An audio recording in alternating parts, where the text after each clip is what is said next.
Good evening. Welcome. Thank you all for coming out. Appreciate it greatly. My name is Jack Pratt, and I'm the chairman of the Cheshire County Board of County Commissioners. I want to say a couple of words of introduction, some of the people that you'll be hearing from the evening, but I want you to know that while there will be some presentation in the beginning to you, the main purpose of this meeting is to get your questions and your concerns from you. So it's awfully important as you go along. If you think of questions, think of issues that you want to hear more about, either write them down or keep them in mind and ask them at the proper time if you would. I would ask you, if you're going to ask a question, to stand so that everybody can hear you. Speak loudly, because I'm getting old and deaf. And give your name. That's the most important thing. Let me introduce the people that are up here that are going to be in one form or another participating tonight. I begin on my, I'll go this way and then that way. No, I'll go that way and then this way. No, I'll go this way. I'll try to make up my mind. To my immediate left, Roger Zerba, who is the county commissioner who has represented the city of Keene. I might just say that Roger will be retiring in December. He has given over a quarter of a century of service to the people of Keene, 10 years as a city councilor, 4 years as a state representative, 12 years as a county commissioner. He is an exceedingly valuable, has been for this past decade, member of the commission, and so much so that next Monday night, the New Hampshire Association of Counties will present him the award as the Commissioner of the Year. We'll be sorry to see you.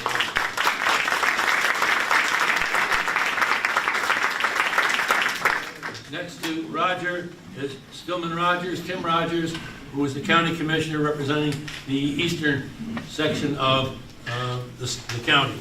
And next to Tim is Chuck Weed, who we are anticipating, since he has no opposition, will be the successor to Roger as the County Commissioner from Keene starting in January.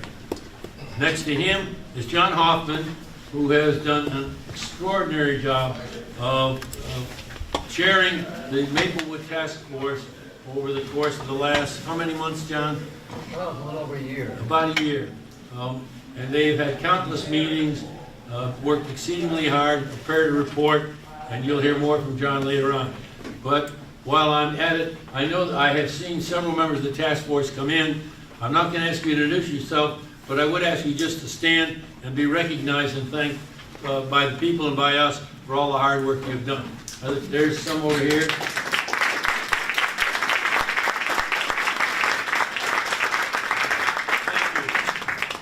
And next to John is Jack Dugan.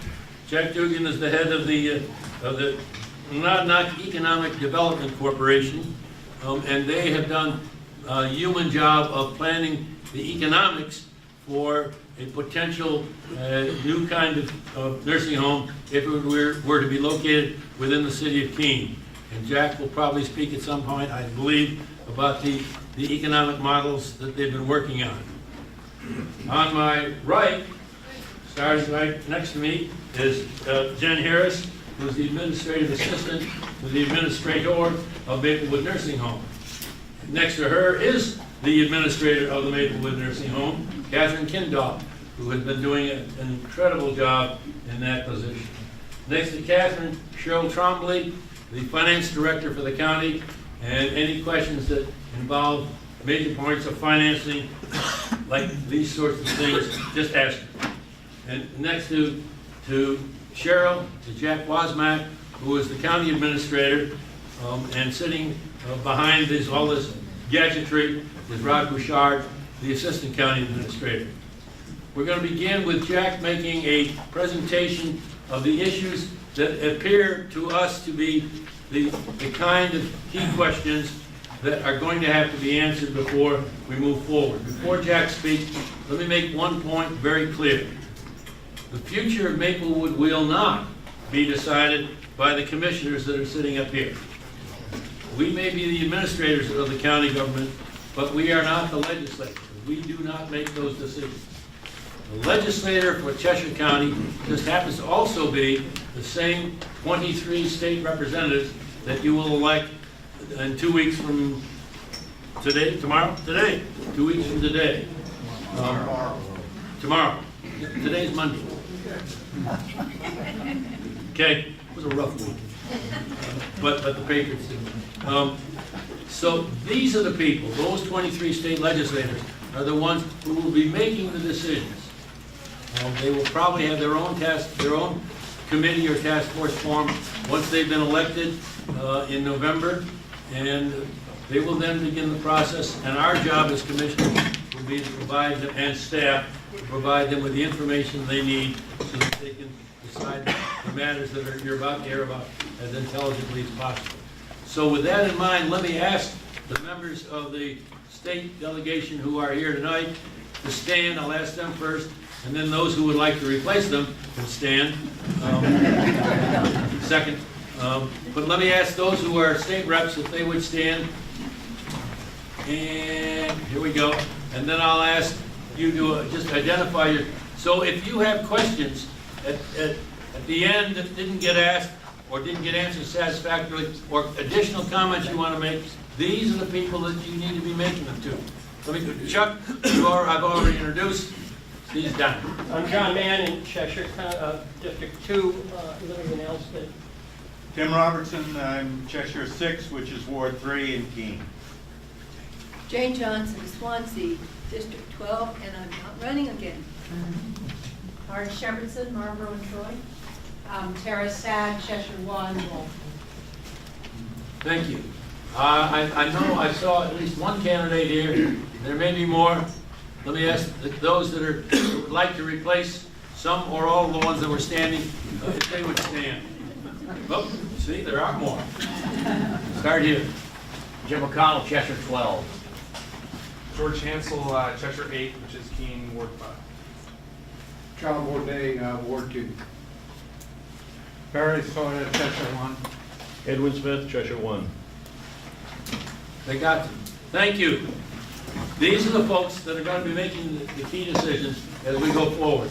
Now, Jack, if you can try to make sense of all of this, then we will proceed from there. I'm going to try to. We're going to drive by some of the issues first, and I'm going to yield to some of these people to fill in the background. So what we want to do, we started studying this in 2008. There's a lot of information. You're not going to get everything we've known over the last since 2008 here tonight. We want to get enough information out there to prompt you to think through some things, ask some questions, have some comments. We're going to try to fill it in with these people here today so that you walk out understanding what some of the issues are. So as it is no surprise by now, virtually all of you know Maplewood is approaching its 40th birthday in its current location. The county has been providing long-term care to the citizens of Cheshire County for nearly 200 years. There is a profoundly strong history of the county taking care of its citizens, the poor, the needy, in all manner. We continue that tradition today, and a substantial number of people at Maplewood are there because they're unable to be admitted in any other location. Maplewood has 150 beds, and about a third of them, or perhaps 50, it varies, are there because it is the home, essentially the placement of last resort. So it provides a very important role as the safety net. Some people say, well, do we have to be in the nursing home business? And the answer to that question is no, we don't have to be. But we do have to pay for long-term care. And up here on the screen is that statute, Chapter 166, which says we have to pay. So regardless of whose nursing home you're in, if you're on Medicaid, the county is paying that bill. It happens that at Maplewood, we have some of those very people. But you could be on Medicaid and in a long-term care facility anywhere, and the county by statute would have to pay. So that's just a little background of the history and the financial obligation of the county to pay for long-term care.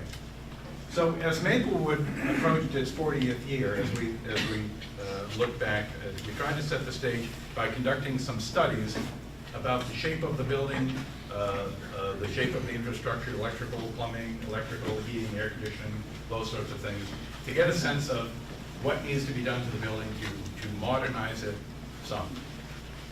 We also did an operational study a year or two later to determine if there were methods of operating that we could change in order to make the facility more efficient.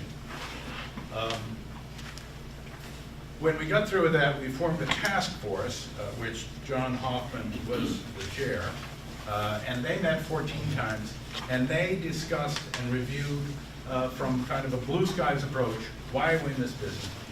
Even after 200 years, should we be in this business? And how should we go about this? And they came up with recommendations, which by now are no secret. The task force recommended that the county move towards and build a greenhouse campus, which you can see up on the screen here. This pointer is really my cue card, whatever you can see better. These slides are also in your handout. If that greenhouse campus were built in Keene, if the task force determined that Keene was a better location, if you're going to build a new facility, build it in Keene. And if it were built in Keene, you could take advantage of what are called new market tax credits. And Jack Dugan from Monadnock Economic Develoment Corporation will talk about what that is, what that means, and how it gets implemented, and how it gets paid for. After those two tell you about the greenhouse model, we're going to come back to Maplewood. We're going to talk about what the renovations might look like out in Maplewood. There are a number of options. If we were to stay in Maplewood, what we could do to make improvements, to make changes, to spend money. We'll do that. And then finally, we'll just throw out there that one of the options that has come up is, well, maybe we should just wait. Maybe we should just wait. There's a lot of talk on Medicare and how to go about funding it.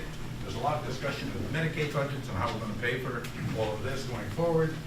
All of those issues affect you as property taxpayers, because at the end of the day, the property taxpayers fund the deficit that is at the nursing home. So that's a quick drive-by. Stay in Westmoreland, move to Keene, do nothing, wait. So to hear more about the greenhouse concept, I'd like to introduce John Hoffman, who is going to stand and tell you a little bit about the greenhouse.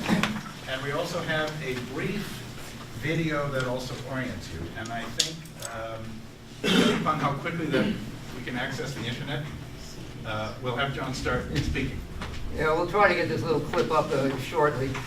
Let me say at the beginning that when we started the task force job, which was a year ago last August, certainly for myself, I had never heard of the greenhouse, and I don't think anybody else in our task force had ever heard of it either. It's a funny term, and it's just it's the name of a program, a concept that was developed about 10 years ago. And I just want to say a word or two about what that entails. And why it is that the task force recommended that this was the direction in which we thought the most promising future lay. When we started this process, we really had, it's fair to say, an open mind. I had no idea where this thing was going to come out, and we wanted to find out what were the best options, what had other people thought of, as well as what had been done here previously. I think it's a fairly safe proposition that most people, given a choice, would rather not live in a nursing home, or certainly wouldn't want to spend the rest of their lives in a traditional nursing home setting. The traditional nursing home setting, you've all seen most of them, and visualize sort of what the standard model is. Conceptually, they're sort of like hospitals. That was the way they were built, most of them, when they were built. It was a state-of-the-art at the time. That was the best kind of care, and it was sort of a medical-focused care. But you can visualize the sort of long, hospital-like corridors with some people scattered around here or there, perhaps in wheelchairs, slumped over. There was no sort of open common space, and that was the atmosphere in which most people found themselves in long-term care traditionally.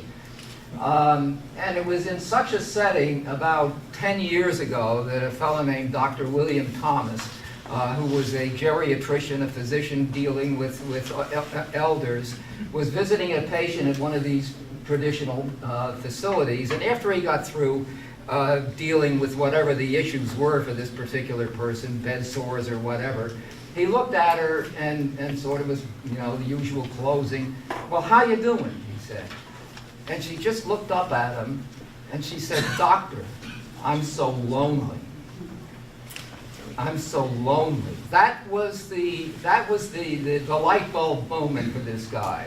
And he thought there's got to be a better way. There's got to be a better way of addressing these sort of three horrors of nursing home existence: loneliness, helplessness, and boredom. There's got to be a more humane way of treating the folks that are in these facilities. And that led to his creation of something called the Eaton Alternative and this other thing called the greenhouse, which doesn't mean a potted plants or something. It's just the term for the concept. And very simply, the concept is that instead of having a facility with lots of rooms off a long corridor and in an institutional facility, you have small houses of 10 to 12 residents. Everybody has their own private room, private bath. There's it's on one floor. There's an adjacent sort of living room with a fireplace, and that's what it looks like. A common dining room, an open kitchen where folks can go help with their own meals if they're able to, or get a peanut butter sandwich in the middle of the afternoon and so forth. That's the concept, and it's like a home. The idea was to transfer the housing of the residents from a hospital-like setting to a home. It's some place where people go to live. They don't go there to die. And I think we've got it up, so better than me talking, we're just going to run a short clip that's a video of one of these places. It's in St. John's. It's in upstate New York. It's one we took. We didn't visit it personally, but it was one that we looked at because we got all the costs for it. It was very, very comparable. This house that you're going to see is very comparable to the concept that we've proposed to have a bunch of these constructed here in Cheshire County for our folks here. Rod, if you would please.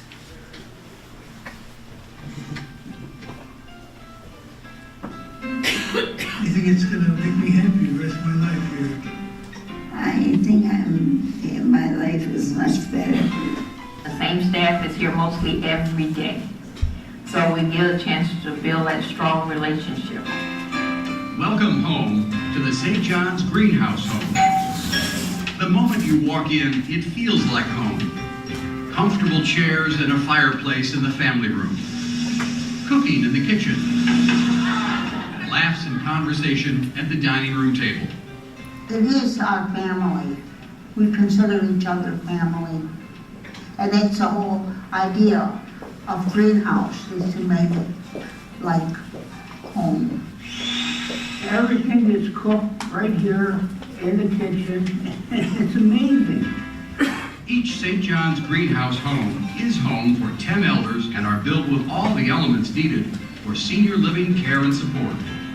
Elders have their own individual spacious rooms with carpeting, windows, and private bathrooms. I think my bedroom is very pretty. I think it was very, very well done. I have all the equipment I need for taking a shower or washing in any way.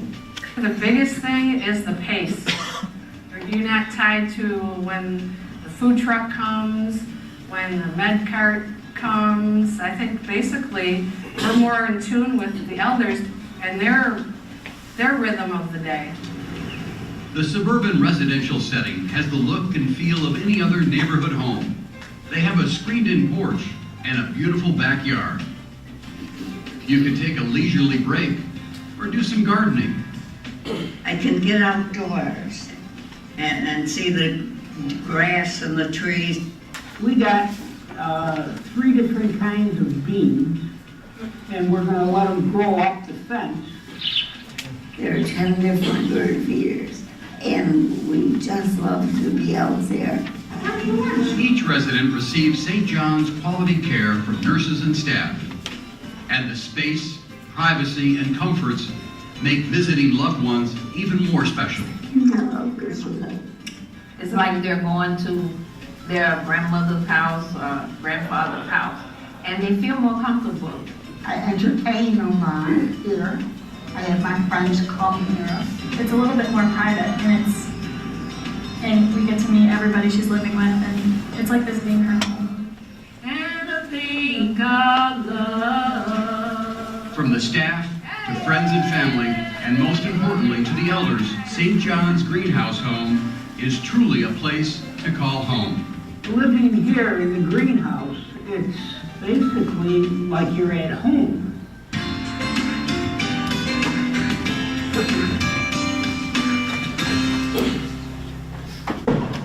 So this idea was very appealing to us, and we thought it deserved a lot of further study in several aspects. We actually went and visited several of these facilities, and the other issue, of course, was could this possibly work here? Would it be financially feasible to have such a facility created here? What would be the cost of running it? How would that compare with the cost of Maplewood now? What would the construction cost be?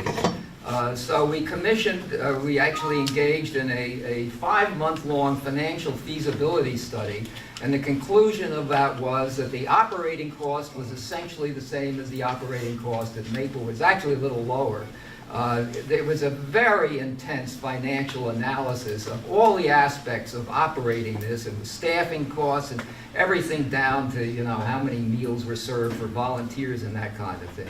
It came out about the same. The construction cost, we found the construction cost if we could put it in an area that was susceptible to these tax credits that you'll hear about in a minute, the construction cost to the county, that is the county, after we get the grants that would be coming, the grants and the tax credit financing, the cost would actually be a little bit about comparable to putting a Band-Aid without any real improvements on Maplewood.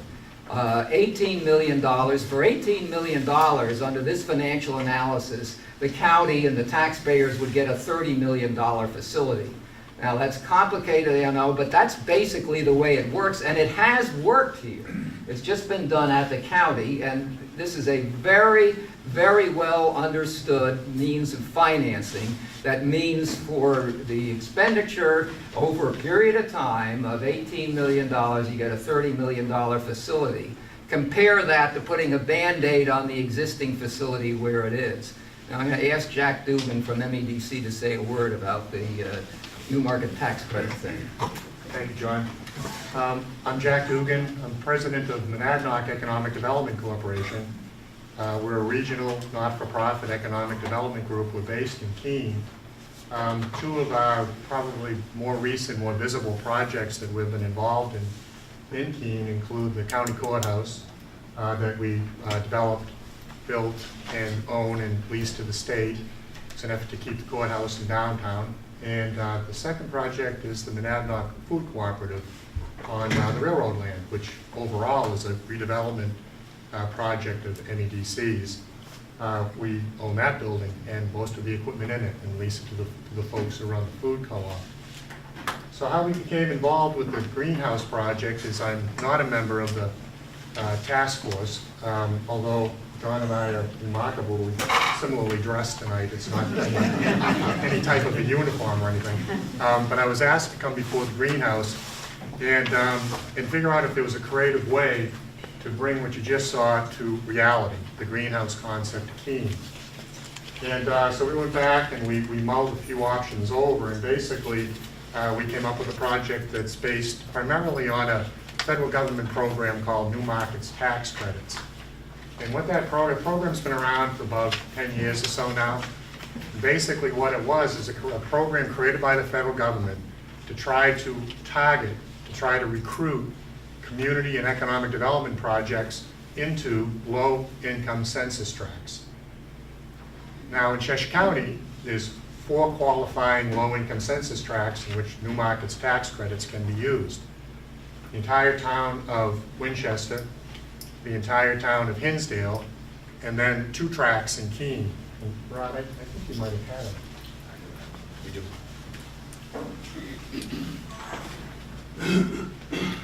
That's good, because I was going to try to describe this, but you probably don't have to. The red, orange, I'm a little colorblind, basically represents the 2 eligible low-income census tracts in Keene.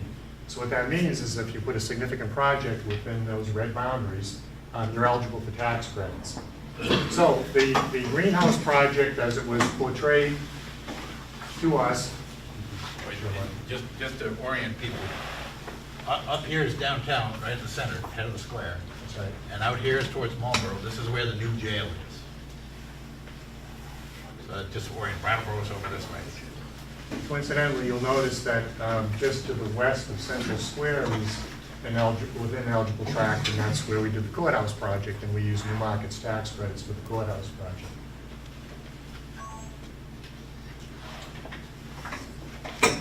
So we were, this was the project that we were presented with, and to try to help find funding for. And basically what it included was the purchase of land in an eligible New Markets tax credit census tract, the construction of 15 10-resident greenhouse homes, which you just saw in the film, and they're all about 6,700 square feet. And also the addition of 1 administration building, again, approximately 6,700 square feet. It also includes purchasing all new furniture, fixtures, and equipment to outfit these new greenhouses. And the administrative building, and also a significant amount of money to fund pre-opening training costs. Because as you saw, this is a different type of care model, and existing employees at the county facility in Westmoreland will be retrained within the greenhouse model. So we went to work, we talked to consultants, we talked to construction managers, we talked to architects, and what we came up with was a projected sources and uses for this greenhouse model in Keene. And as you can see, it consists of a bank loan, $2 million in grants, and almost $10 million in New Markets equity. Let me explain how we came up with that number. The New Markets tax credit project is eligible to receive 39% of the total project in federal tax credits. What we would do as developer of this project is then sell those tax credits in exchange for an investment of equity. And if you did the math, basically 39% of 29,950 times 39% times 85 cents in the dollar, that's the going rate for the sale of tax credits, equals $9,928,000. So we have our $30 million project that's referenced on the sheets on the boards. Now, again, what we would use that money for, almost $28 million to purchase the land and all costs related to construction. So that includes all soft costs, consulting fees, architects, engineers, you name it, it's in that 27.7. There's the FF&E, is the furniture, fixtures, and equipment I referenced on the previous slide. Almost $1.3 million in new furniture, fixtures, and equipment. And then closing in at about $900,000 for pre-opening training. Again, total sources matches the total uses. So the benefits of New Markets tax credits is basically highlighted in 4 bullets. The way it works is that we would develop the complex, we would develop the project, we would recruit the equity, we would borrow the money, the $18 million. But a New Markets tax credit project requires that the bank that loans us the $18 million can only charge us interest only on that bank loan for the first 7 years of the project. It also requires that we have a partner for the first 7 years of the project, and that's the entity that bought all the tax credits that were invested into the project. What that means for the county, though, is very positive in the sense that they can lease the facility from this new entity of which we're a partner for a rate based on the interest only of the bank loan, plus property taxes due on the project, because at the end of the day, at least for those first 7 years, a for-profit entity, a partnership between MEDC and the for-profit private equity investor is a for-profit company. During those 7 years, as I mentioned, Keene has paid full property taxes on the facility. We estimate in this project that that could be anywhere from $400,000 to $500,000 a year in property taxes. A nice 7-year boost to Keene's budget. But after the 7th year, and this is what makes new markets really special, and how we go from a $30 million project to an $18 million project, is that after the 7th year, the structure unwinds. Very simply, what that means is that the equity investor who put all that money into the project, can you go back to the one slide? Who put that almost $10 million into the project, has recouped their investment, has gotten the return that they wanted, and they go away. What that means is that the Monadnock Economic Development Corporation at that point would own the facility with an outstanding balance on that original loan still at that $18 million, because remember, we could only pay interest only for the first 7 years. So what we do is we give the county an option to purchase after the 7th year that they can exercise to buy that $30 million project, basically assume the debt that we have on the project, which is $18 million. And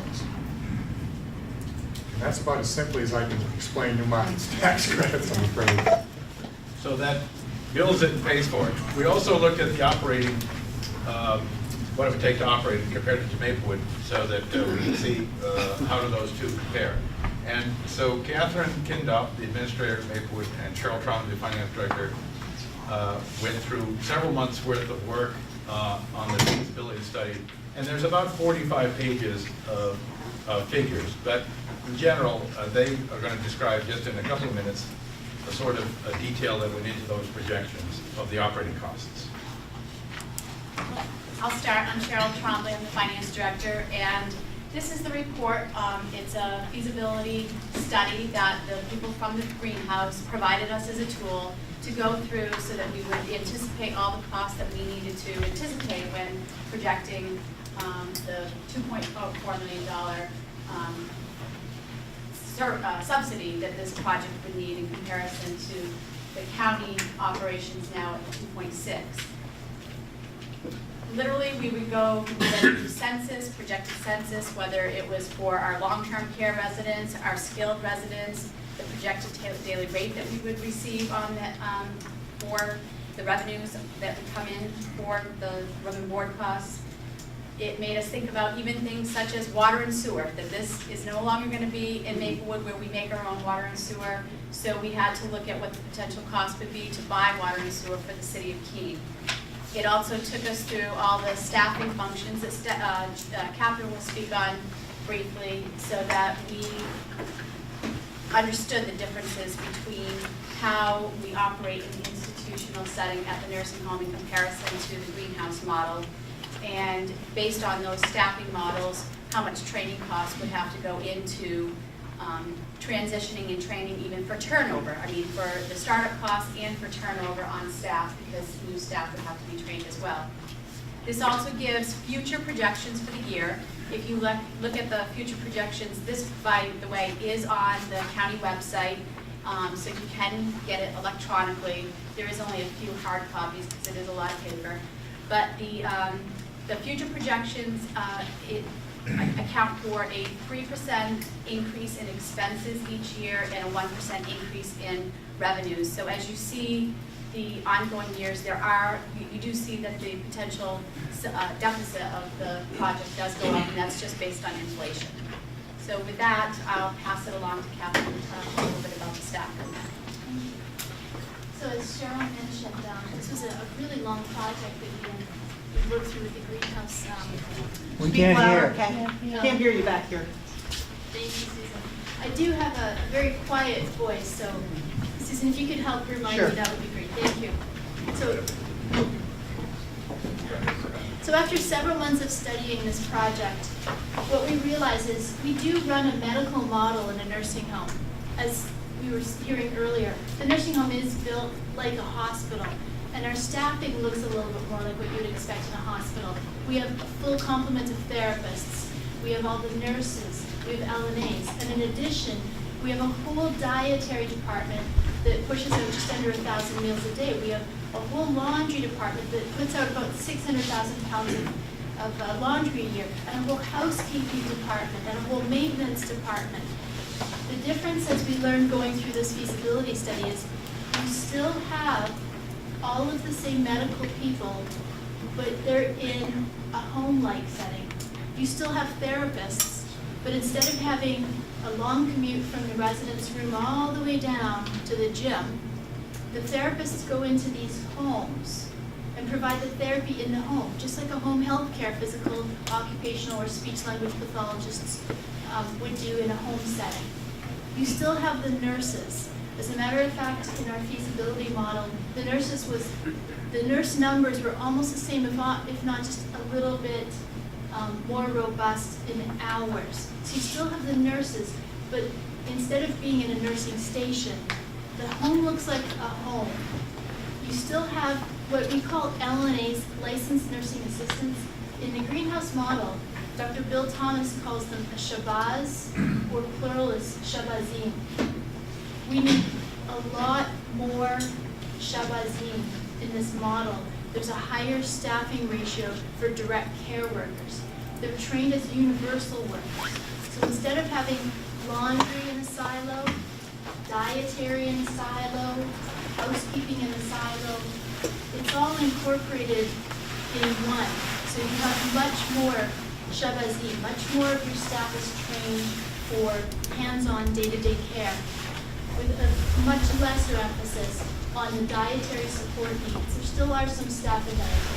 For the housekeeping, you still need some additional deep cleaning assistance. Pardon me, thank you, activities. We still have activities that need to be provided to the residents. You know, I've heard a lot of people talk about, well, Maplewood, it's beautiful, our setting, and I agree, it's second to none, it's just gorgeous. But I want you to think about one thing, because I've had to grapple with this myself. Maplewood is built on 5 stories. The first residence story on the nursing home side is on the 2nd level. It has no direct exit to the outdoors. So it is beautiful and our views are just breathtaking. And it is a real challenge to get our residents outdoors. Compared to what you see here on the model you saw, you're on the 1 floor. Getting outdoors is most likely a daily activity that can be accomplished. Another frequently asked question I just want to mention is, what about your large group gatherings? What about church services, you know, spiritual connections? And it's true, it is different. We currently have to go from 4th, 3rd, and 2nd down to the 1st floor for our large gathering. And that's a challenge in and of itself, but it all is within one big structure, and that is true. Within the smaller structures, the opportunities are more personal. You can still think outside the box. Somebody asked me, how would you do the special services on Sundays?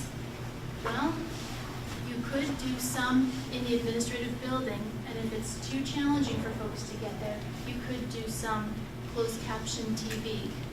It is different, so I'm just presenting that because those were some questions that have come about. So that's basically the greenhouse model and its costs. The rest of the story is what happens to Westmoreland. And on page 7 of 14, some of the questions that have to be answered in terms of this whole discussion is, well, if you build a greenhouse campus in Keene, what happens to Westmoreland? What sort of decisions need to be made there?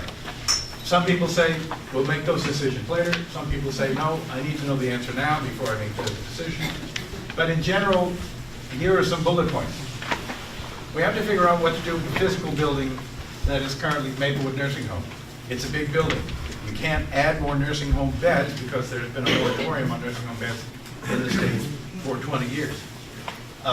We also own 3 homes, 3 houses out there, which are occupied. There's a blood farm, which is a building, a farmhouse about a mile up the road from Maplewood, which is currently leased to clients of Monadnock Development, MDS. MDS. Niagara Developmental Services. The herdsman's house has staff in it. The daycare house has staff in it. Those staff work on the county farm, which is currently leased to an operator. We still have the former empty jail building on the property now. It happens that in this year's budget, as I did last year, I'm putting money in there to demolish the building and going to return it to open land.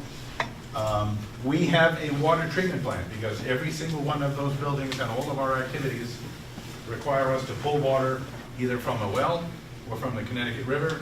We put it through a water treatment system, the same as you might experience in the city of Keene, in order to serve the population out there. We have a wastewater treatment plant, which does what you might expect, as you all experience, particularly in the city of Keene. We have 650 acres of land out there. Somebody's going to have to make a decision about the future of that land, either through conservation easement, or through sale, or through subdivision, or through whatever other mechanism it takes. Concurrent with the Maplewood Nursing Home operation, attached to that building is our 20 assisted living apartments. That is a separate licensed operation, but it is physically connected to Maplewood Nursing Home, shares many of the same services, connected to the same infrastructure.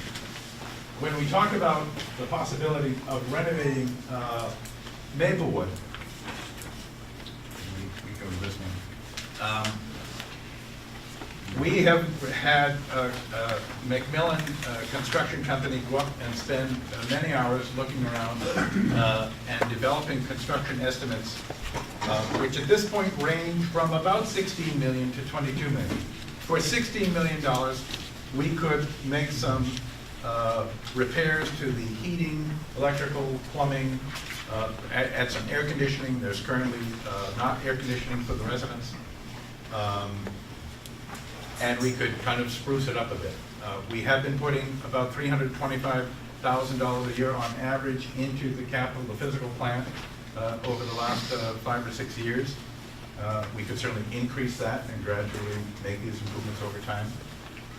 For another $4 or $5 million, you could add more bathrooms, because one of the issues that I think was referenced up here was that 4 people currently share one bathroom. And aside from the aesthetic issues that many people appreciate, there's also an infection control issue that from a clinical point of view, it is very difficult to control infections when 4 people are sharing the same toilet. But there are alternatives. We could do nothing. We could wait. We could just make minimal repairs and keep on going the way we are until we get a better sense of things. We don't have to have 150 beds there. If we sold some beds to a competitor, decrease the census, you could mathematically achieve fewer people using the same bathrooms that currently exists. So the point is there's a lot of options out there. We project that there's going to be a shortage of nursing home beds in 10 or 15 years. There isn't at the moment. In general, local nursing homes are occupying about 85 to 90%. You'll never get to 100% just because of the rough and tumble thing. But eventually there will be a shortage of nursing home beds. That's going to be another issue that's going to have to be addressed both at the Medicare level and the Medicaid level in terms of funding. So I think, unless I've missed anything, that pretty much drives by the options that are before us tonight, and hopefully some of that will create some questions or some comments that we'll try to keep track of. We're going to try to answer all the questions we can for you tonight. We will be continuing to create a frequently asked questions list, which is on our website now, and will continue to grow after each of these sessions for the questions that would seem to be of importance to everybody. So with that, I'm going to turn it back to Commissioner Pratt to shepherd some questions and comments. Okay, let me remind you again, when you ask a question, if you'll start by giving us your name, if you will speak loud enough so we all can hear you, I'd appreciate it. Let me say one other thing, a couple other things. Since it is the delegation that will be making these decisions after November, and they're the ones that are here to learn from you what your views are, I would ask the delegation members, to the maximum extent possible, which is very hard to do with delegation, to refrain from asking questions, at least until most of the other folks have had a chance. And then you can get in your own free-for-all. Secondly, there are a number of people that I can see here that were at the last meeting in Chesterfield, and while I do not want to shut you up in any way, if you could refrain in the beginning from asking your questions so that those who are here for the first time, who have not asked a question of this panel before, would have a chance to do so, I'd appreciate that. It's not hard and fast, but I think it would be helpful if we try to get as many folks asking questions who have not yet done so. With that, the floor is open. Questions, comments? You're up. You're up. Roberta Gian Frye from Stoddard. And I'm very interested in having this moved to Keene, but do you have a specific place in Keene that you can house, I can't picture that, house 15 buildings. Could you tell me where? 16. The short answer is I prefer not to right now. Okay. We are negotiating. Well, we are negotiating now. We've agreed on a price to purchase a sizable tract of land that would accommodate not only the initial 10 resident homes in the administration building, but as I think Jack mentioned, down the road, if there's more need or more demand for additional homes or more flexibility to create different types of homes on the site. We've identified a site. It has municipal water and sewer. It's not in the floodplain, and it's not contaminated. And that's actually the big thing in Keene, but we found that site. The other thing is, what happens to those 20 assisted living units? Where do they go? That is certainly a question that we're going to have to address, and that's not a small question. Because of the connections to the nursing home, both infrastructure and operationally, it's going to be a serious question going forward. I hate to see that go away. But there's no answer to that. That clearly will have to be answered. Thank you. Thank you. Over here. My name is Earl Anderson, and I'm from Surrey. And I attended the Chesterfield information meeting, and there I heard several people say that this is all about people, referring to the nursing home. I am concerned that the human elements and personal care needs of the present and prospective residents have not been given due consideration. I have talked with several medical, professional, and lay people, doctors, nurses, and caregivers about my concerns. All have said there is a need for a mix of accommodations, that is single and shared rooms, and that a full private bath for all rooms is unnecessary. A central bathing facility with lifting aids such as a Hoyer lift and other appropriate supplies for bathing may be what is required to provide needed care for the majority of patients in the nursing home. Many patients are confined to bed and unable to use full bathroom facilities unassisted, if at all. From a book titled Living in a Nursing Home, Living Well in a Nursing Home, I quote the following: "Many people who think they would prefer a private room actually do better over long term in a shared situation. The sights and sounds produced by another person can be comforting. Having a roommate can give your loved one someone else to take care of or interact with. It can remind them of their youth. It can keep them from feeling isolated." Can I ask you just how much more of this you're going to have? Because I hear you, and I assume part of that is written, and we certainly would receive it. It all is written, and I can give you a copy of it. We would appreciate that. But I would like to share the rest of it, which is not long. I'm asking for about a couple of minutes more. Go ahead. all right? Yeah, it can keep them from feeling isolated, and it can be of immense value if your parent needs help and is feeling too weak to push the button. I currently have a friend in a local nursing home for rehab. She otherwise lives alone. She is very happy to have a roommate now. This is giving her reason to reconsider her living situation. I have another friend who was recently in a nursing home for rehab, who was only able to shower for many years and felt physically and mentally uplifted to have a tub bath which required full nursing assistance and a lifting device to get her in and out of the bathtub. I conclude my comments with the request that further input be solicited from doctors, nurses, caregivers, and the public concerning the human factors, and carefully studied before any decision is made about the composition and direction of the county nursing home, and that the county delegation, the county commissioners, and the taxpayers of the county can agree on what is the most effective and reasonable care for our elderly and infirm residents. Thank you. Thank you, hold on.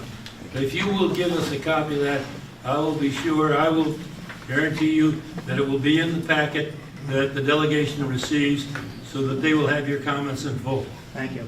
Let me answer a little bit of your concern, I think. Speak up a little bit. Presently at Maplewood, for a resident to bathe, they have to be taken out of their bed. Maplewood does not have the tracks in the ceiling that allow people to do that. There's a mechanical device that the staff, a couple of the staff have to operate to move a person into, from their bed into this device. They're then taken down the hall, about as an impersonal and lack of privacy as you can get, and they are bathed.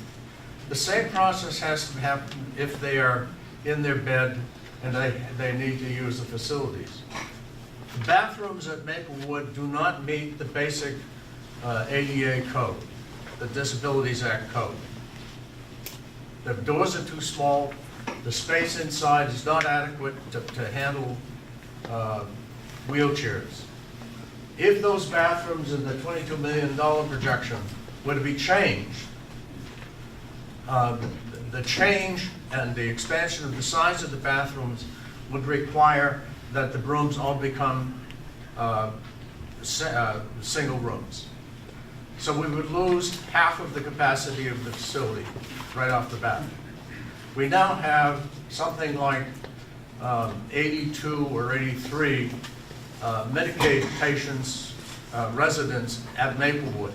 That means that we would lose the capacity to treat those people, plus all of the other people who come to Maplewood for rehab and who are private pay, waiting to spend down their funds so that they qualify for Medicaid. The greenhouse model has tracks in each room from the bed into the bathrooms where the staff can more easily handle and transfer patients, residents into the sanitary facilities. Every room has the capacity to allow a resident to have the privacy that they need when they're taking care of their sanitary needs. Those same tracks allow the staff more easily to transfer patients from a bed situation to other devices that they may need, whether it's a walker or a wheelchair. So all in all, the sanitary needs of the patients and the residents are better handled in the greenhouse situation. As for roommates, the entire, one of the objectives that the greenhouse people tell us is to get people to be more mobile. Right now, the only place for people is to sit, if you've been up there, is to sit in chairs in front of the elevator or in the hallway. When you provide an environment in which it is more like a home, you can put them in a living room situation where they can sit next to somebody and be more engaged, where it's more possible for people to interact with one another. They do better.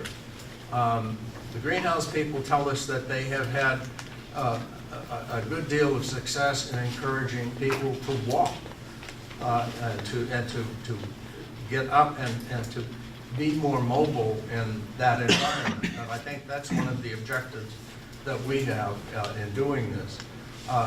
People can interact in this living room situation in a better and more normal relationship than they do being stuck with one person in a room, having to listen to somebody else's TV or radio, and that being the only place where they can visit with their relatives and friends.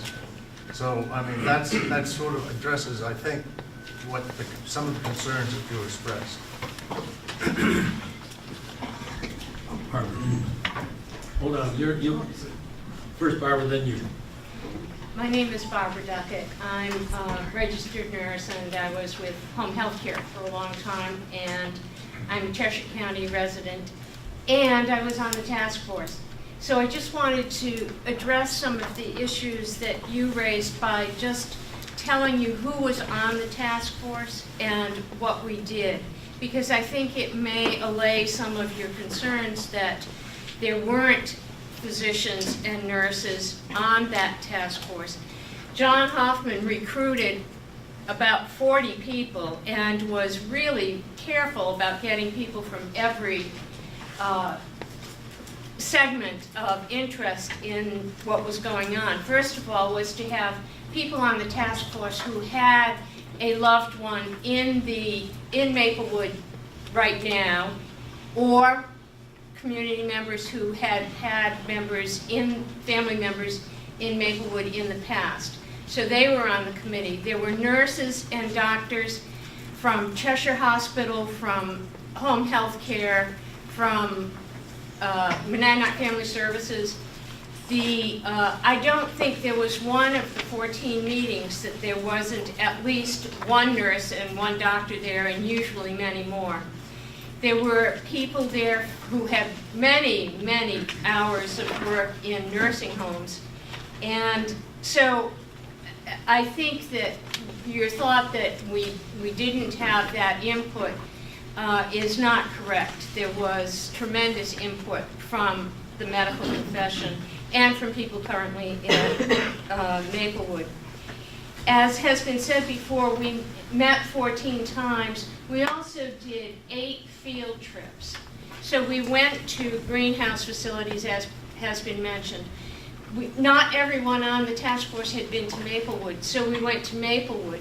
We went to other nursing homes in Keene. And as I said, all in all, we did 8 field trips to another county nursing home.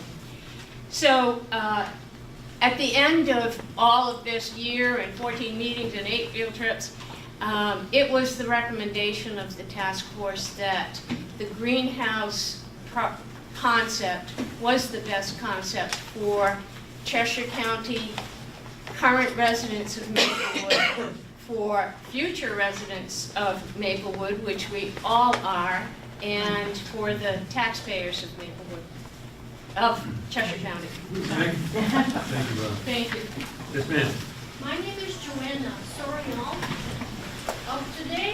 Yesterday I was an LNA, and today I'm no longer an LNA. I'd like to share my heart with Catherine, the administrator of Maplewood. I know Catherine, she was my administrator when I was working there. And also, it's with joy that I say this. I got my license as a CNA in 2000 at Maplewood Nursing Home. It was Jim Beeler that was the administrator at that time. And I worked there with a lot of devotion on my part. I didn't miss work for almost 2 years. And I didn't know that I didn't miss for 2 years. It's when I had my evaluation that I realized. But one thing I remember, that when I got my license, I said, I have to give back what they have given me, you know? And so for me, the elderly people were the center of my world. And I have met a lot of people at nursing home, Maplewood Nursing Home. And also, I'd like to share with you these points. I can see that you're talking about budget, financial money, and it takes administration skills to be able to work out the building, the house. But on my level, I feel that you're way up if it's in the attic and I'm in the basement.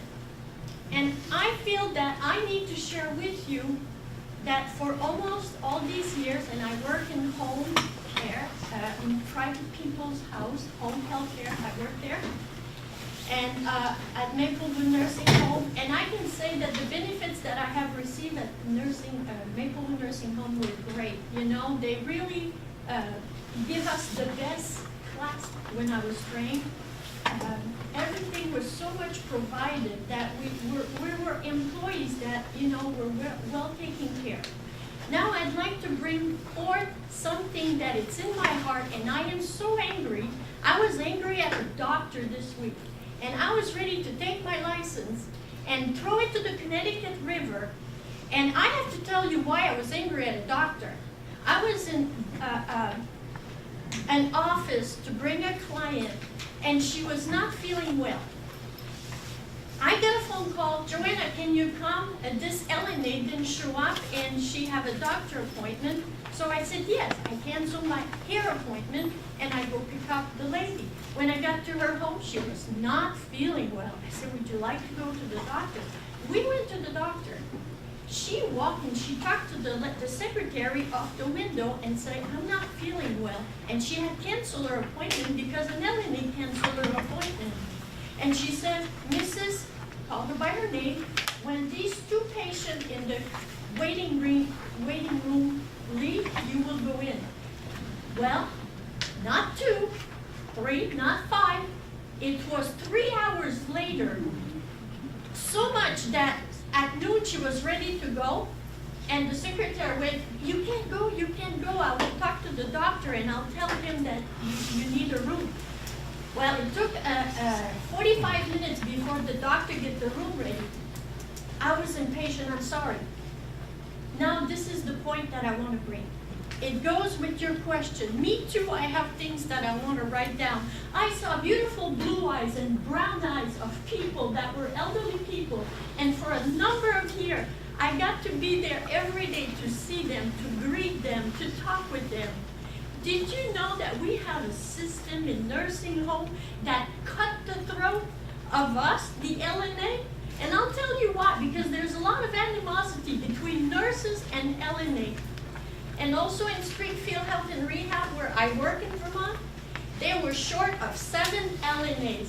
I visited my I hate to cut you off, but we're kind of going off the track here.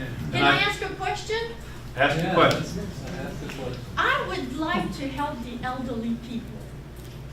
I would like to help them to have a better quality life. And I have seen that there's a lot of beautiful solutions to support them. And I see that there's a lot of things that need to be stopped. For example. We'll try the question. Oh, okay. Well, like for example, fighting CDAC. That's a terrible infection. Ma'am, I've heard you, and we've all heard you, but you know, there's a lot of folks here, and I do need to ask you to stop, okay, so others can get their questions in. I apologize. Yep, over here. My name is Dr. Bob England. I've recently retired after 35 years as a primary care physician at CMC Dartmouth Hitchcock Keene. For 25 of those years, my nursing home census averaged between 25 and 30 patients, visiting all of these folks on a monthly basis, usually Saturday afternoons for the weekend when I was on call. I spent a great deal of time at all of the Keene nursing homes and the Maplewood nursing home down in Winchester as well. I was not involved with Maplewood, but I do have to say that I've heard wonderful, wonderful stories from medical staff, nursing staff, and patient families from Maplewood. John's comments earlier about people being lined up and losing dignity and the like in the nursing homes is indeed very, very true. What was particularly enjoyable for me was to be visiting patients at Prospect Place and the Woodward Home, which are 100-year-old plus or minus buildings, similar to what Greenhouse will be when it comes. Individuals at these old facilities generally or always had their own room, usually their own bathroom, many friends. There were several living rooms. There were small dining, there were probably 15 plus or minus residents in each of those facilities. That was truly a wonderful quality of life. And from other colleagues from other states, I've in fact heard that the greenhouse concept works exceedingly well, and patients or residents, clients, patients in every level of care and their families truly appreciate what Greenhouse has to offer. Thank you. Yes, sir. Carl Jacobs from Keene. I used to work for the county out there on that campus, and one of the things I remember hearing was that and I think it was stated here earlier, that the population in Maplewood is in greater need of care than the population in almost any other nursing home. The Maplewood winds up taking people that the other facilities are unable to care for. And I just wondering how, this greenhouse model sounds great, but it sounds a little, to me, when I heard about people cooking and whatnot, I said, well, you know, if you've got people who are less able to care for themselves, generally, I just want to be sure that people are going to get the care that they need in this model. And how does that relate to this?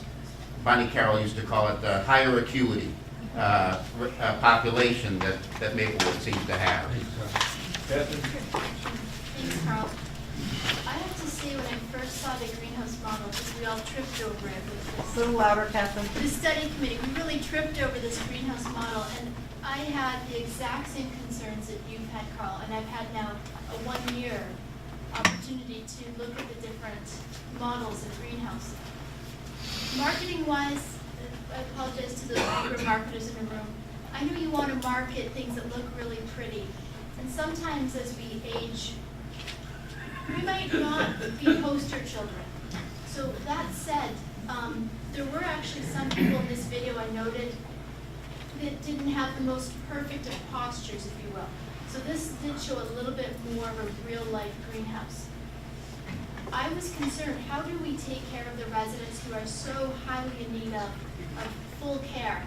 And what's interesting that I have learned about the greenhouse, each room, as was mentioned, has a ceiling lift that takes you from the bed to the toilet. Each home has its own spa, so there is a tub in each one of these homes. And we've already been tasked with finding a way to make sure we can use mechanical lifts into tubs to get all residents into tubs. So that doesn't change in the greenhouse. They've looked at and they've done rehab models where instead of having a den in some of the rehab buildings, they put a therapy gym in that same space. So in the model that we worked up, we suggested 2 of these homes would be more like the therapy model. And then I've spoken to several different administrators throughout the country of areas that care for residents with dementia behaviors or psychiatric issues with behaviors. And there is a place up in Seward, Alaska in particular that works with folks with behaviors, and they also indicate that that does work. One of the challenges that we have with having 2 people per room and 4 people per bathroom, I don't know those of you who are especially women, we don't tend to share bathrooms really well, and sometimes 2 people don't share rooms really well, and we do have an awful lot of resident altercations because of sharing space. But the gentleman's comments are true, that the relationships that can be built when it works well with roommates is very valuable. But the difference that I do see in this model is instead of having hallways where it's really difficult to have people sitting in nice union, you have an open concept, living room, dining room concept. You can have people having those meaningful relationships. But Carl, I appreciate your questions. I too had those same concerns. Thank you. John? I'd like to add just one thing to Carl, to add to that. One of the greenhouses we visited in Massachusetts, there was a wing where all of the residents had advanced ALS. Our host that showed us around was a gentleman who was only able to move an eyebrow. That's all he could move. He was very happy in that facility. They had him arranged so that with all this mechanical stuff so that he was able to take care of himself. He had the lifts and everything else. So they have operated with people who need extreme care. Thank you. I'm going to say that those who have been waiting patiently, who did ask questions at Chesterfield, it looks like we're getting down to the point where you're more than welcome to join in. I'll start over here. Hi, Sarah Cushing from Keene. You were addressing patients with memory impairments and behavioral issues. Can you talk in a little more detail about the kind of setting that the greenhouse model provides to meet that level of care? Maplewood currently has a secure unit for patients with dementia. Would there be some of these pods or homes that would be secure, et cetera? As we studied this model, we looked at how many residents we currently have who qualify for our behavioral unit, and we have upwards of 30 people. Our behavioral unit is 22, but we have upwards of 30 people. They've grown beyond our secured unit, meaning we have residents for various reasons that are on units with the general population, but still have challenging behaviors and special behavioral care plans. In our model, what we looked at was 2 of these homes being focused for short-term rehab, and 3 of the homes being focused for more of the behavioral aspects and looking at what the security could be like. I don't know if that answers your question, but it's definitely been a concern of mine too. I share that. In the back there. Yes. Okay. I want to make a comment and I have a question. Who are you? My name is Susan Newcomer. I'm from Spofford. I was not an official member of the task force, but I'm a friend of John's, so I got involved in some of the field trips. And I have to tell you, I was very skeptical about greenhouse model. However, after having visited several, I'm no longer skeptical. To answer Earl's concern, one of the things that I saw were patients that were out at the general table or in the living room, regardless of whether they were in wheelchairs. It just was a friendlier atmosphere. People were actually talking to one another. We often go into a nursing home and you don't see that kind of behavior. And I was at that ALS visit, and I have to tell you that I spent the next month telling everybody I met what it was like to be in that unit. It was amazing. And the man that John referred to that could only move his eyebrow spoke through a computer and was able to open the elevator and go all over the place on his own. He was 42 years old. It was an unbelievable experience.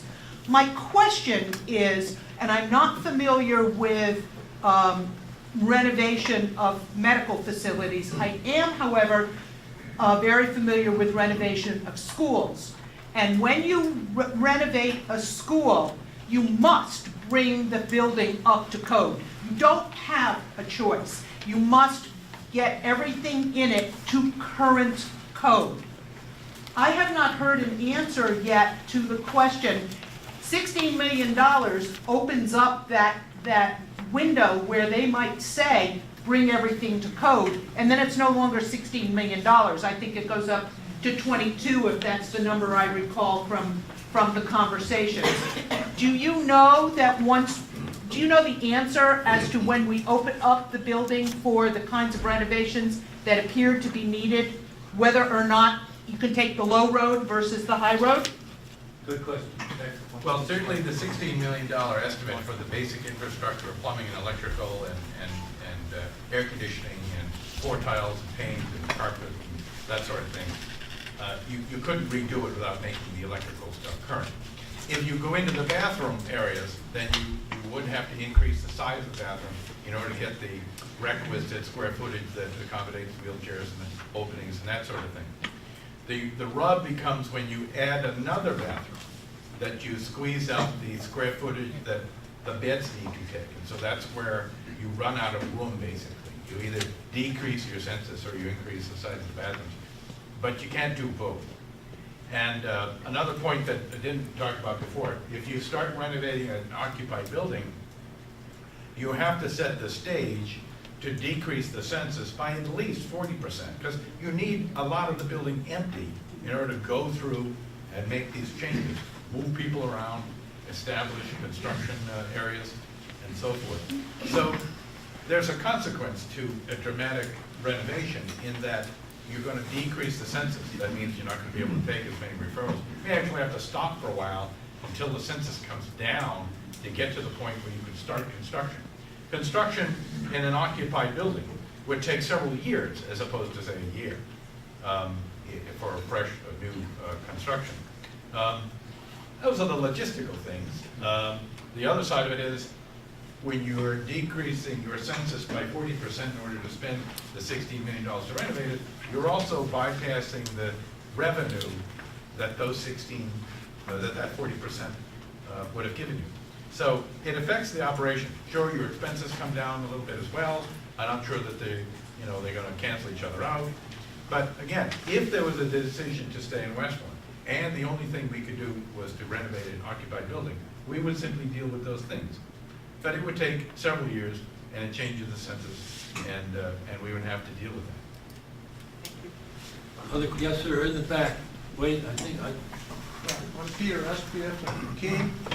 I'd like to ask the panel if a state life safety inspection has been done at Westmoreland and what the results were. And if there are any other state evaluations, what are the results? Yes. Sure, that happens every year. Peter, I think, Catherine, if you want, you can go into the details, but we get surveyed every year by life safety state licensure people because our license is renewed annually, so they send, every year we go through an exhaustive licensure re-examination where 4 or 5 people come in, spend 2 to 3 days, look through all the charts, look through all the physical plan, pop up all the ceilings, look at all that stuff. And you simply have no choice to address, not that you wouldn't, but you don't have any choice, but you address those things that come up at each and every evaluation. Well, another question, Mr. Have you ever been cited by the state or any agency that's responsible for the oversight of nursing homes about any great or gross deficiencies?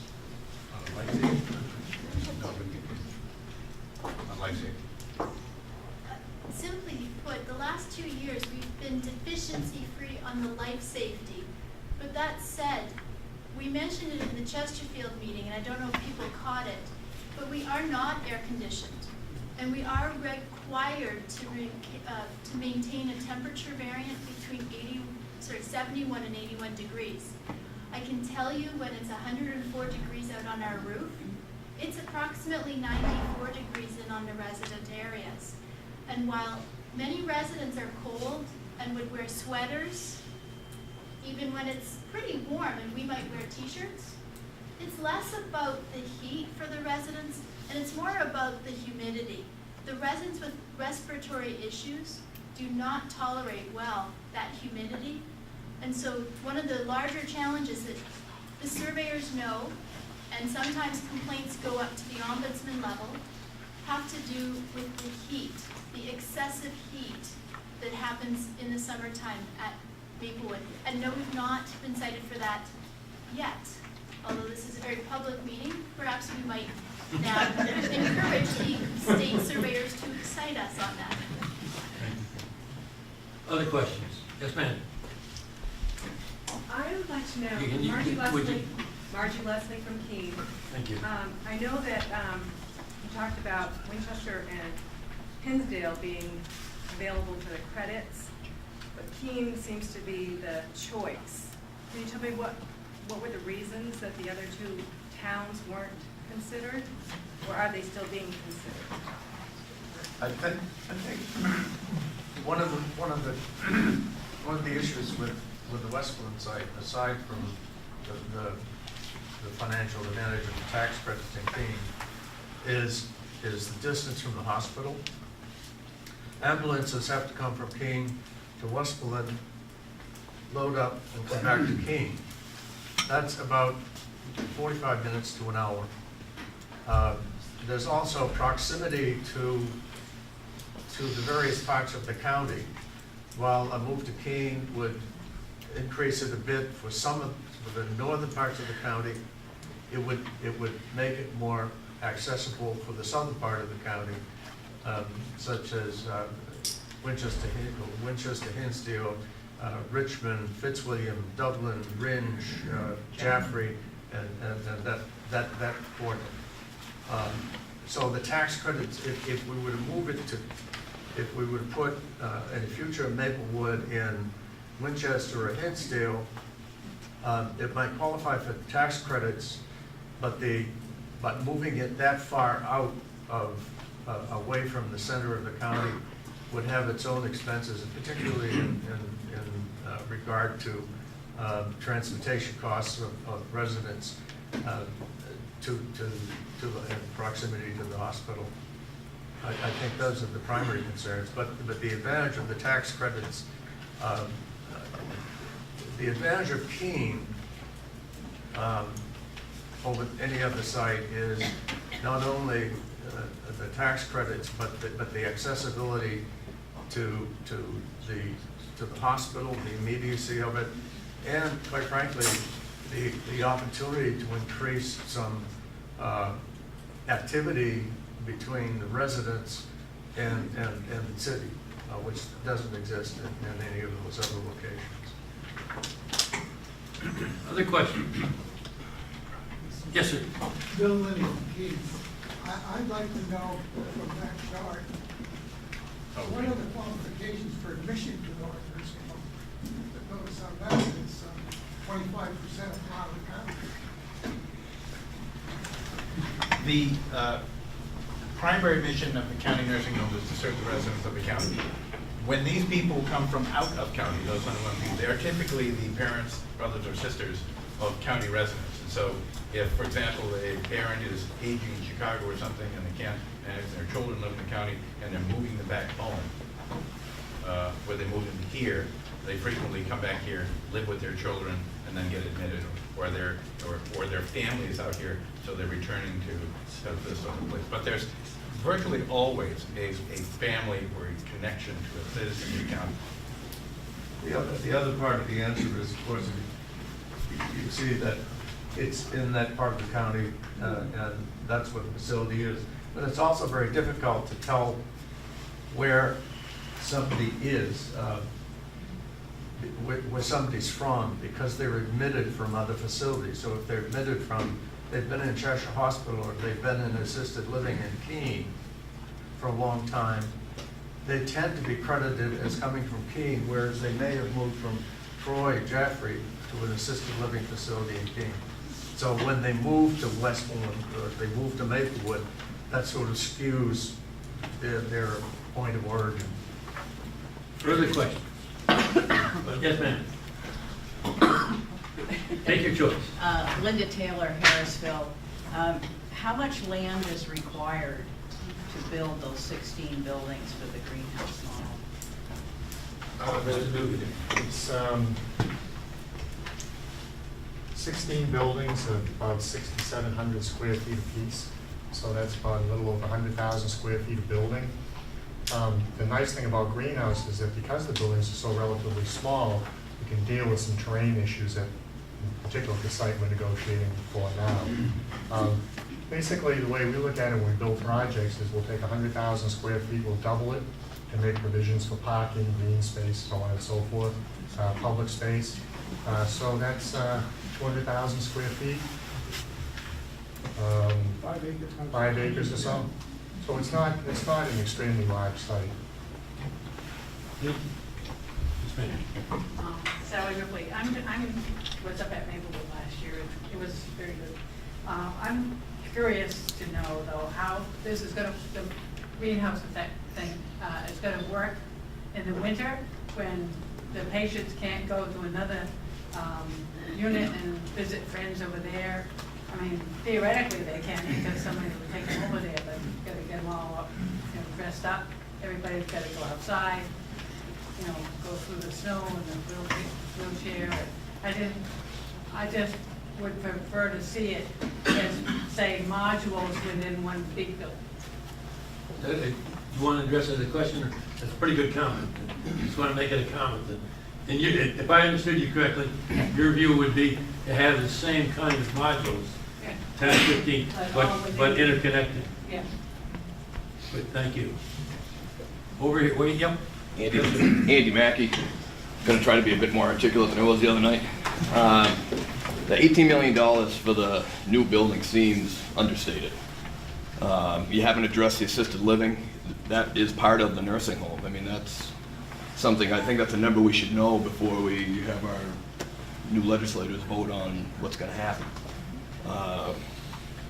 It's the same building. The taxes in Keene, if we move to Keene and we pay the $400,000 to $500,000 a year, that's $2.8 to $3.5 million. Is that factored into the $18 million already, or is that on top of the $18 million? One is a capital cost and one's an operating expense. So when you compare, for example, the county bonding for $22 million to make improvements to Maplewood, because they pay principal and interest on that, but they don't pay taxes in Maplewood. Compared to the $18 million that we would borrow in Keene, where we pay just the interest on the loan plus property taxes, and it pretty much balances out to be roughly the same as an operating expense. Okay, so that's comparative to what Maplewood costs now? If Maplewood did a $22 million improvement, and the county had to bond for $22 million, the cost that they would pay out of operations to pay for that $22 million would include principal and interest on the bond. Just to answer, at the present, there is no bond. At the present, there is no bond. My next question is, what if you had McMillan go in and give you an estimate? I mean, what if you had half a dozen competitive bids? Would the cost of the renovation come down with competition? Well, it's always an open question. I mean, sure, you certainly hope that. I mean, this is just an estimate. You would have to go through the competitive bidding anyway. So who knows? Okay, but it's probably a good estimate that good chance the cost would come down with competitive bidding. It certainly could. I don't really know. As to your other earlier question about assisted living, none of that money would be destined for assisted living. The assisted living wing is only 20 years old. Less than 20 years old, actually. So there isn't actually anything that would need to be done to that I'm aware of. But I mean, are you going to come in 5 years and say that we need a $30 million fix for the assisted living because the nursing home is no longer part of the mix? It's a good question. I think there's a lot more expenses than the $18 million. And if we're destined to spend, can we use land on the county farm? There's a 10-acre field up above the current nursing home that's buildable. Why can't we build something or some mix on that land that we already own? I believe you could. And if you wanted to spend $30 million as opposed to 18. Well, but I mean, if you use the $22 million, that's a high estimate. Couldn't you then spend an additional $8 million and build 4 of these homes up above the current nursing home? You could. And that would alleviate, you could move 40 beds out of the nursing home, which would allow you to renovate the current nursing home? You could do that. That's So, another. so are there more options than just moving to Keene or renovating? There's as many options as the mind can calculate. I mean, really, I'm not being facetious. Yeah, I just, You know. I think if we're that's part of the looking at the problem. best interest of the county, I think we should build, and I'm not opposed to the green buildings, I think that's a fantastic idea.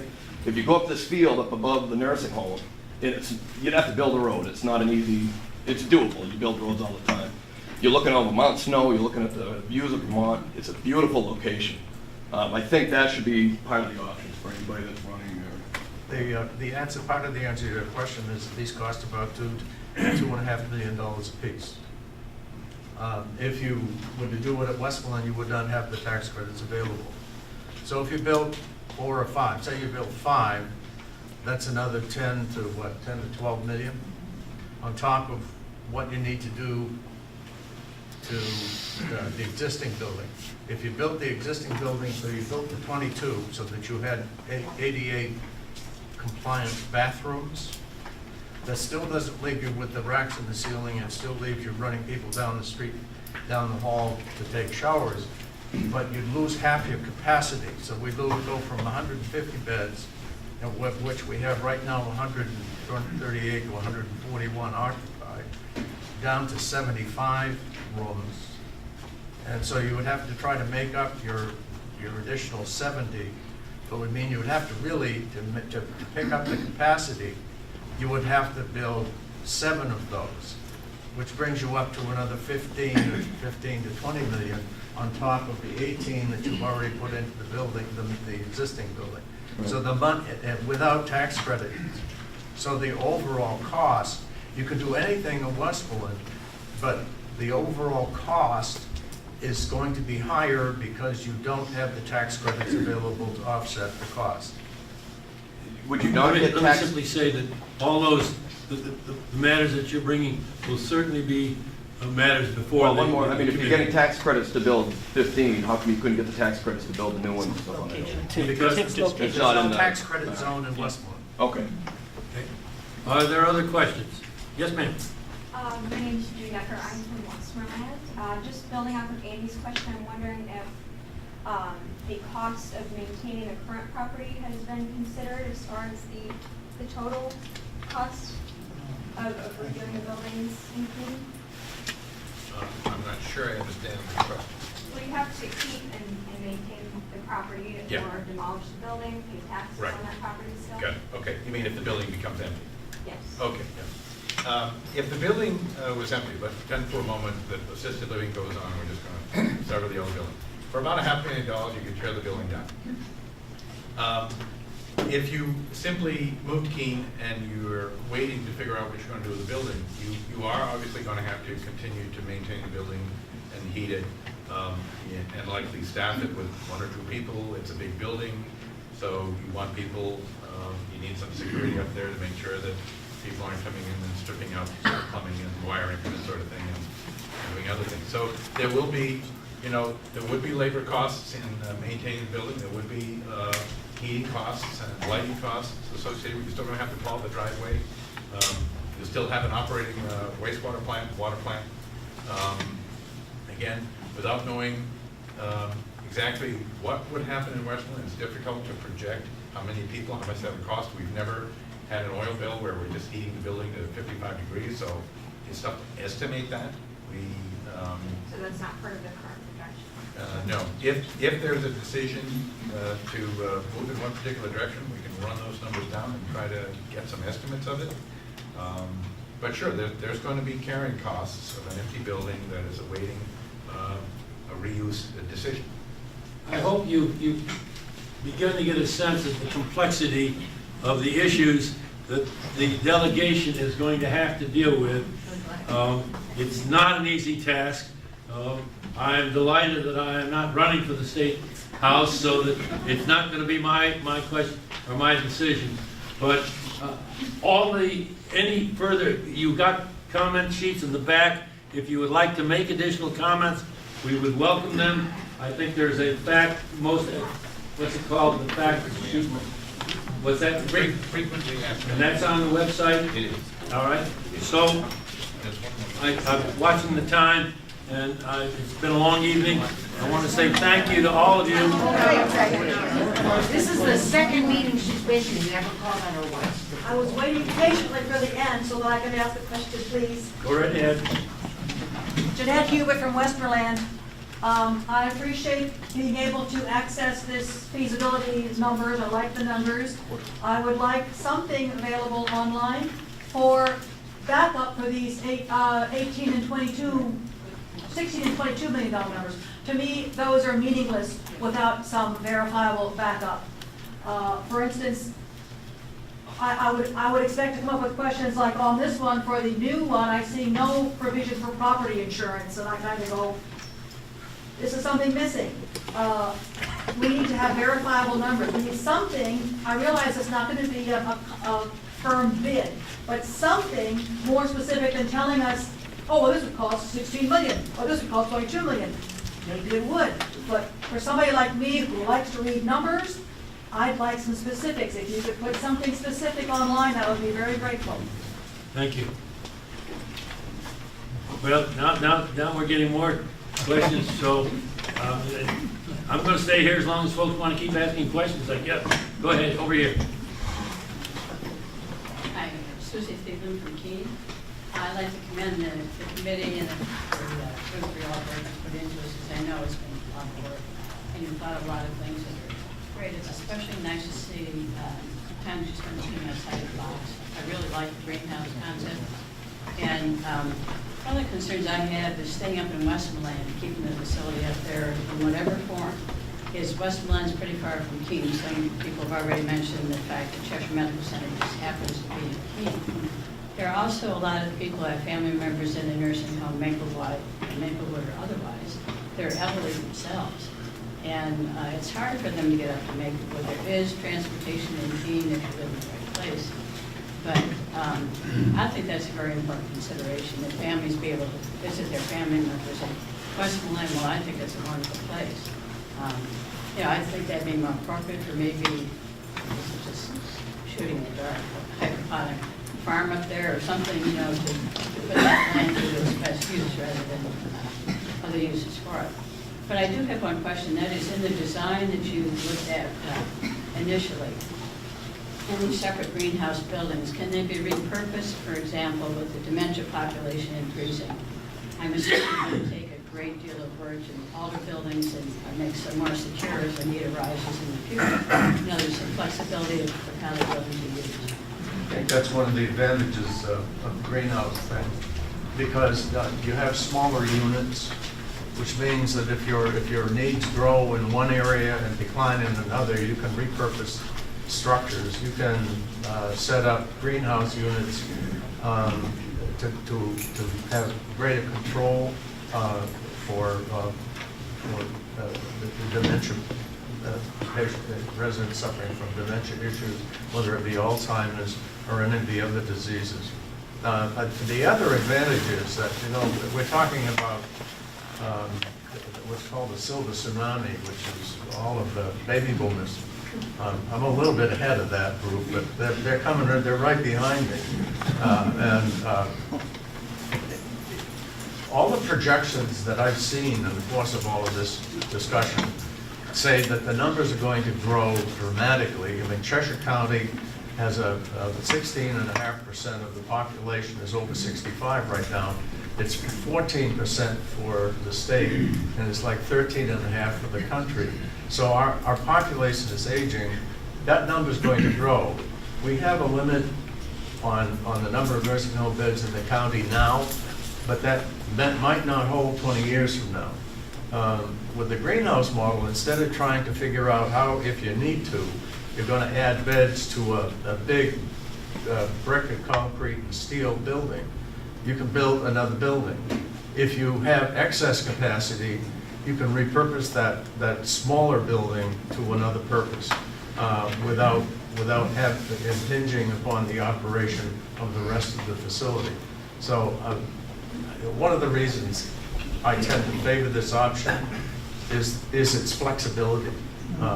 both in the future as to expansion or for contraction.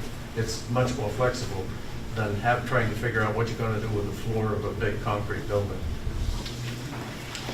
There was another, oh, yeah, I'll get back to you. There was another question, I think right behind, what, before?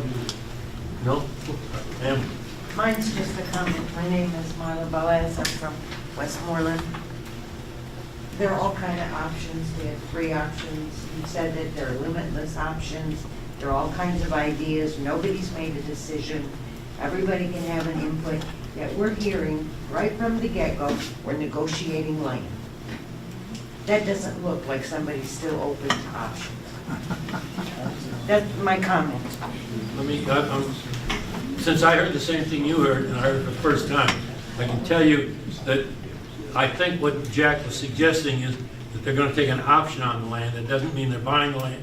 They couldn't, well, they could buy the land, but they certainly would be unwise to make $1 million investment before the delegation has made any Well, we decision. can't talk about it. We can't talk about where it is. Everything is very hush-hush. Well, no, let me, hold on a second. Jack, do you want to address that? Well, I do, and Commission is right. We're negotiating for an option. An option basically reserves the land until or if the county delegation makes a decision to build this building or have this complex built in Keene.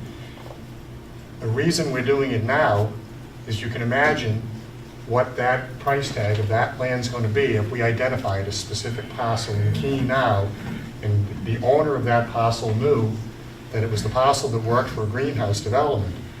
The price is going to go through the roof. So that's why we're making an attempt to option it at as low a price as possible now before we identify the site, and then reserve it until the county makes a decision. And what if that person finds out they put an option on my land and I can't do anything because that's 5 and 10 years into the future before anybody's going to go to build anything? I mean, an option, you actually pay for an option. You pay the so property somebody's owner. buying something. No. Let me simply say. You buy an option. An option is like reserving the land for possible future development. Happens all the time. It happened at Blackbrook, it happens in downtown, it happens in a number of projects that we work on. But you don't walk up to a property owner and say, we need your property. We've got this $30 million project we want to put on it. It's the only place it can go. What do you want for it? That's not the way to negotiate. So for a minimal price, we get the lowest cost of the land. We reserve it until the decision is made. If the decision is made to stay in Westmoreland, to do any of these other options, we don't exercise the option, property owner retains the land and goes on. Let me simply say that option is not being taken by the county. We have not put a dollar into it. We've not been asked to put a dollar into it. It's an option which Monadnock Economic Development has taken on its own for its own purposes. Okay? Yes? Excuse me, Ann Sweet and Sullivan. I'd just like to speak about the land in Westmoreland that the county owns. Whether or not the nursing home stays there or moves to Keene, I think it's very important for the future of the county that a conservation easement be put on that beautiful land so that it will be there for people to enjoy for centuries to come. So I hope that the county delegation will act on that soon. And I'm sure they'll hear that recommendation. Just a quick, can I just ask? You want to stand? Oh, sorry. Identify yourself. Chris Coates, New Hampshire. Can I just I'm interested to know, is that all of the land you want because I think it's important when they go and look at it, do you want all the land, The land by the river, sir. The river I land. haven't Okay. currently looked at the acre. All right, thank you. I think it's important to note that most of the land between River Road and the river lies in the floodplain. That's one of the reasons the jail was not built there, is because none of that land, most of that land cannot be built upon. So, for a practical purpose, it's protected by that. However, I would say that it's going to be up to the delegation, and if they want to put conservation easements on it, it's fine. The balance of the land on the east side of the road is very steep. If anything were to be built there, you would have to do some significant plateau building. You would have to do a lot of land movement to make it usable. Yeah, there is. Andy Mackey again, just to let you know, there is a road up behind a current nursing home that's not maintained that brings you up to a buildable 10-acre lot that's part of the county's piece. So it's no steeper than the incline from River Road now up to the current nursing home. It's a pretty continual slope. In the back. Yes, you're talking about the greenhouse You wanna effect. identify yourself? Ernest Parham of Westmoreland. You're talking about the greenhouse effect in 150 beds. As we can read right there, the population's going to double by 2020. And we're going to wind up raising taxes at the present time at $45.66 on a $200,000 home. Today we're retiring 10 to 15,000 baby boomers a month. Many of them are going to depend on their Social Security. And if they don't get that kind of a raise, they're not going to have a home. So I think it's time we start considering who we're taxing out of their American dream. Thank you.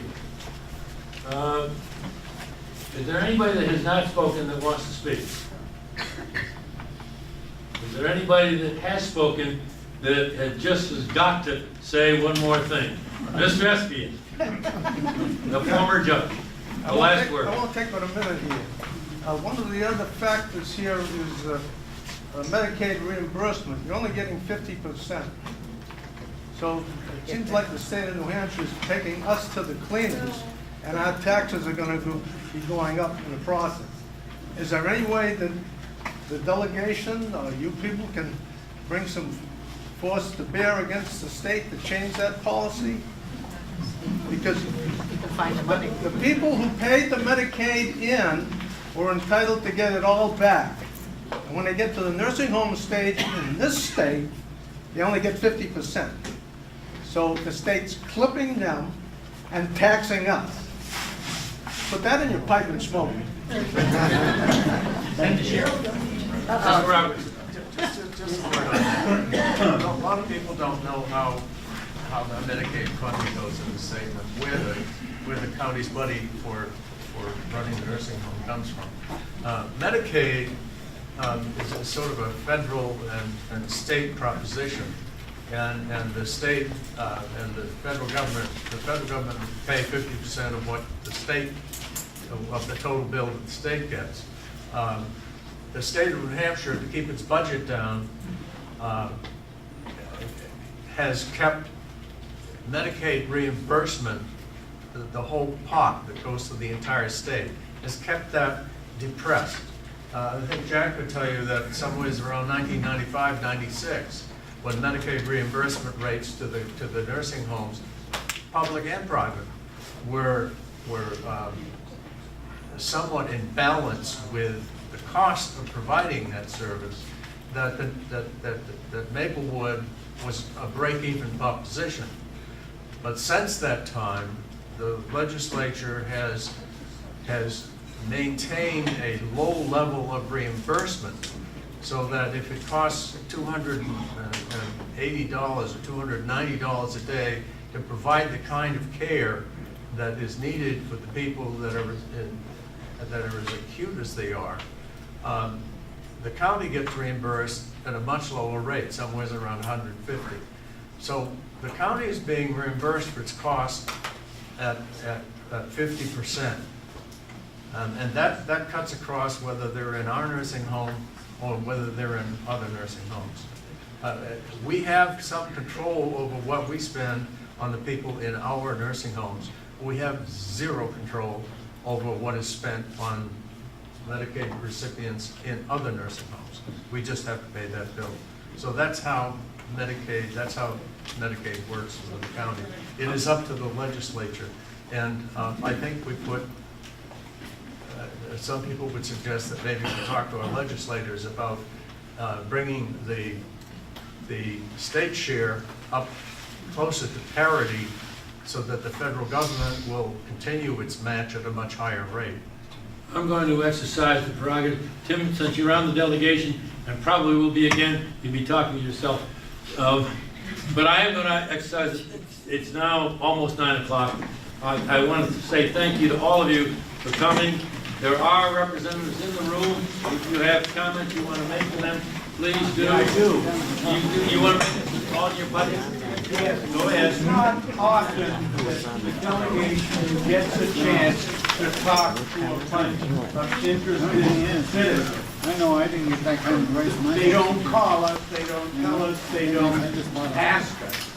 But I'd just like to say, a lot of you show up when we're writing the budget and complain because we're not giving the hospital enough, or we're not giving the college enough, or we're not giving some other pet project of yours enough. But when it comes to the time when we're considering a new way to raise money for the state, you don't show up.